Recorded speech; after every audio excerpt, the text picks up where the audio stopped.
Vendredi 21 octobre. Madame, monsieur, bonjour. Merci de nous rejoindre pour ce midi. Tout de suite les titres.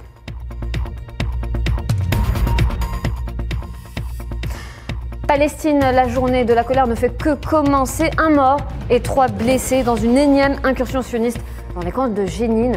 On en parle dans un instant. Au Maroc, la tension monte d'un cran. Les manifestations gagnent plusieurs villes. Le Front social, objet de tension. Les détails dans ce journal.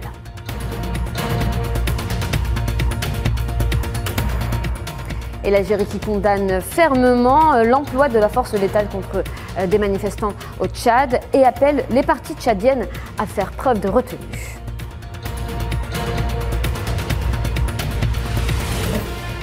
En Europe, les 27 se mettent d'accord pour endiguer la hausse des prix. Le travail est encore long puisque nombreuses mesures restent à définir dans les prochains jours.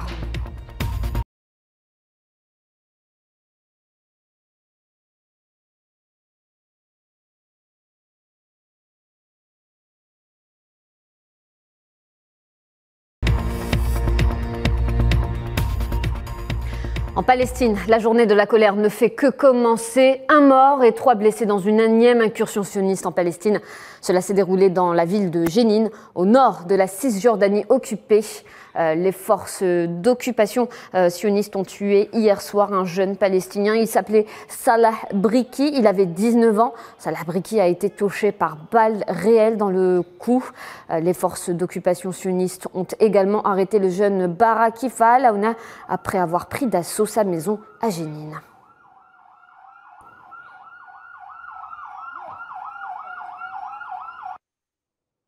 Et après l'assassinat abominable de Uday Tamimi, les territoires occupés palestiniens entrent en effervescence. Et pour contrôler la colère des Palestiniens, l'entité sioniste redouble dans l'art de la répression. Al-Quds occupé et dans le camp de Jénine, d'ailleurs, on vient de le voir ensemble, 1 mort et 3 blessés en Cisjordanie occupée. Les soldats de l'occupation tirent carrément des balles caoutchoutées sur la population désarmée. Leïla Gertal.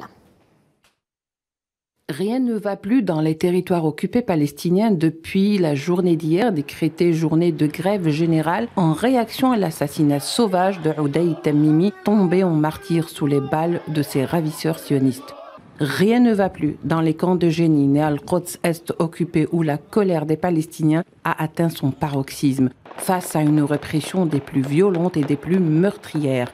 Les forces de l'occupation sioniste tirent à bout portant sur les manifestants à Jénine, sans oublier les incursions nocturnes pour effrayer les populations.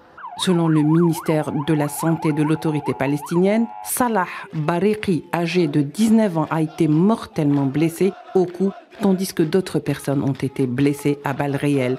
Les images insoutenables des victimes palestiniennes circulent sur les réseaux sociaux. L'occupant sioniste justifie ces incursions par une traque aux terroristes.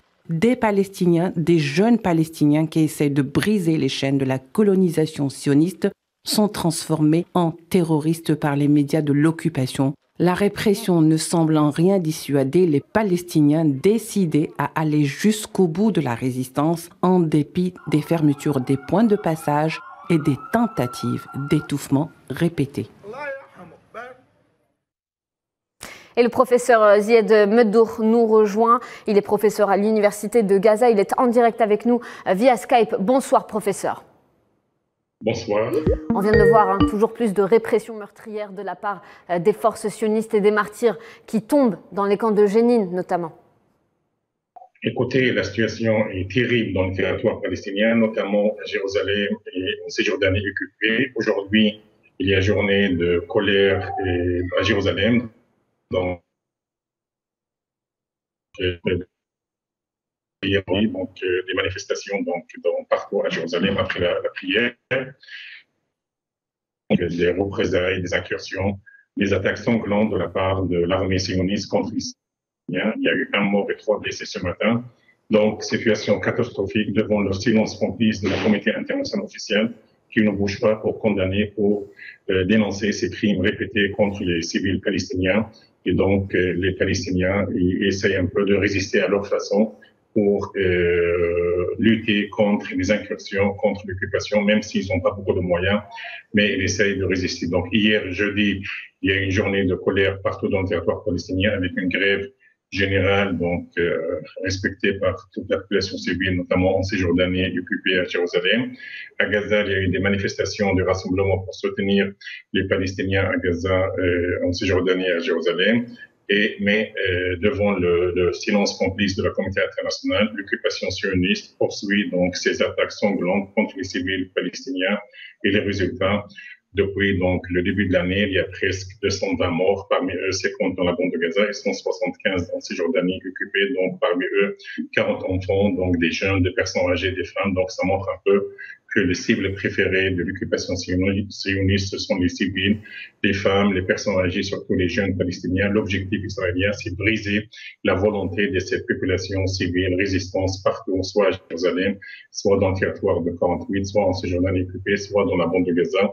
Et donc la lutte va poursuivre jusqu'à la libération de la Palestine, même si la conjoncture n'est pas en faveur des Palestiniens, mais les Palestiniens, ils comptent maintenant sur eux-mêmes, sur leur résistance, sur leur résilience pour lutter pour l'obtention de leurs droits et notamment la création d'un État palestinien libre et indépendant avec Jérusalem comme capitale. Merci Zied Meddour pour cet éclairage. Je le rappelle, vous étiez en direct avec nous, vous êtes professeur à l'Université de Gaza. Je vous en prie. Et au Maroc, le front social objet de tensions à la suite d'une série de manifestations contre la vie chère tenues dans la nuit d'hier dans une quinzaine de villes. Un front social qui pèse justement sur la stabilité politique du pays, où plusieurs interrogations persistent quant à la capacité du gouvernement à diriger le pays. Khaled Mbatash.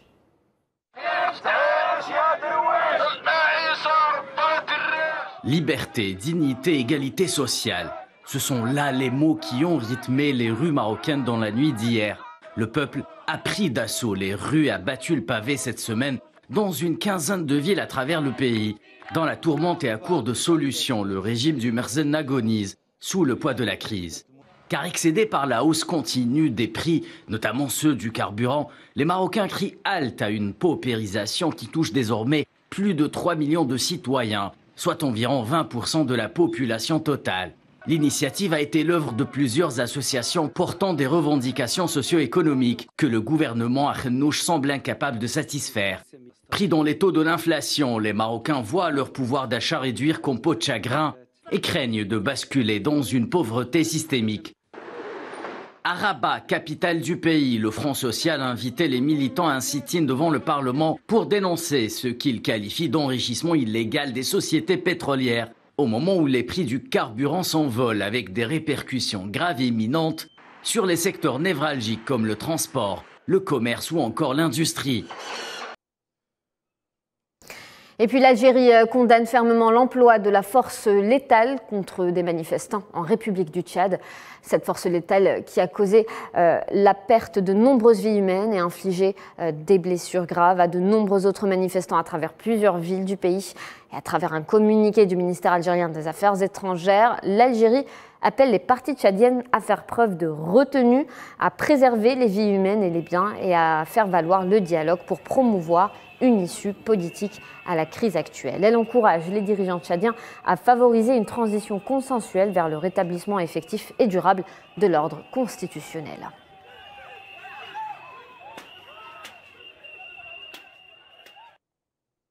Et l'Algérie qui présente à travers ce même communiqué ses sincères condoléances aux familles des victimes et exprime ses vœux de prompt rétablissement aux blessés. Crise énergétique en Europe. Les 27 pays membres de l'Union européenne se réunissent à Bruxelles en vue de s'entendre sur une feuille de route commune visant à endiguer les prix de l'énergie. Et le travail est encore long puisque nombreuses mesures restent à définir dans les prochains jours. Les détails avec Amine Touta. Pas d'accord final, mais une entente commune à partir de Bruxelles entre les membres de l'Union européenne pour baisser les prix élevés de l'énergie. Et dans le vieux continent connaît une flambée depuis le début du conflit en Ukraine, le 24 février passé.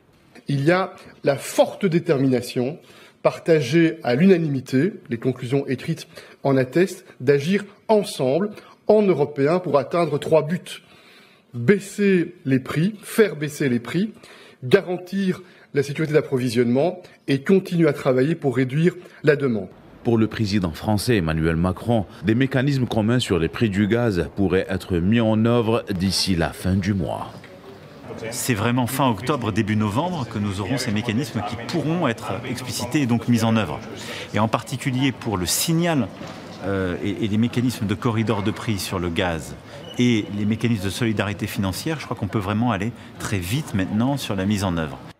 Selon la Commission européenne, la priorité est le déblocage de fonds européens au profit des États membres pour faire face à la crise pour les classes vulnérables ainsi que les grandes industries. Parmi les alternatives envisagées, l'achat commun de gaz à l'échelle de l'Union européenne ainsi que l'encadrement du prix de gros dans les transactions du gaz naturel pour éviter les divisions. Et au Royaume-Uni, la première ministre Liz Truss démissionne. La dirigeante conservatrice sera restée au pouvoir 6 semaines. On retiendra que son programme économique radical avait provoqué une crise politique et financière. Une démission qui a lieu moins d'une semaine après le départ du ministre des Finances et la ministre de l'Intérieur. Le président du comité 1922, qui est le comité des députés conservateurs, annonce que le parti conclura une élection interne d'ici au 28 octobre pour désigner le successeur de Liz Truss.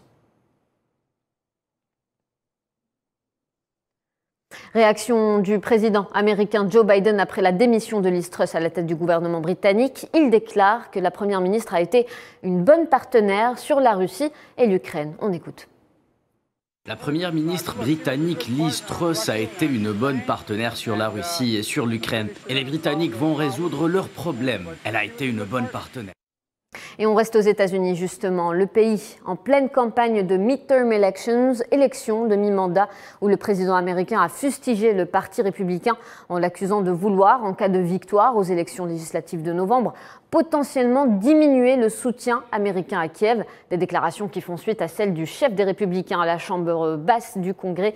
Il avait prévenu mardi que son parti ne signerait pas de chèque en blanc à l'Ukraine s'il remportait, comme les sondages le prédisent, la majorité des sièges de la Chambre des représentants lors des élections du 8 novembre prochain.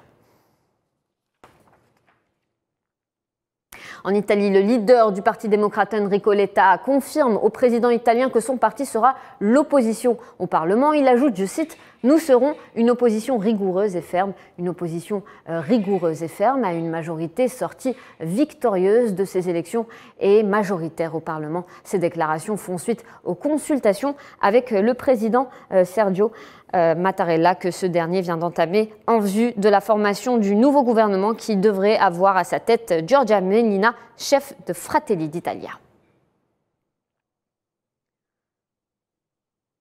Et au Liban, pour la 3e fois, les députés libanais échouent à élire un successeur au président de la République, Michel Aoun. Les craintes d'une vacance du pouvoir à l'expiration du mandat du chef de l'État le 31 octobre s'alimentent.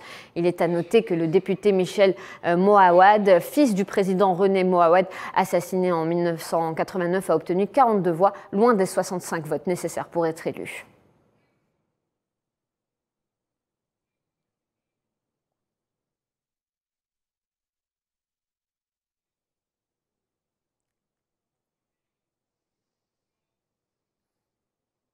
Et pour clôturer, ces images spectaculaires des forêts du Québec au Canada, ces forêts qui s'enflamment, les touristes et randonneurs rivalisent pour décrire ces tableaux impressionnants du rouge, du jaune, de l'orange et du vert. Un tapis flamboyant s'étend à perte de vue au sommet du mont Orford, dans la province rurale des Cantons, à une centaine de kilomètres de Montréal.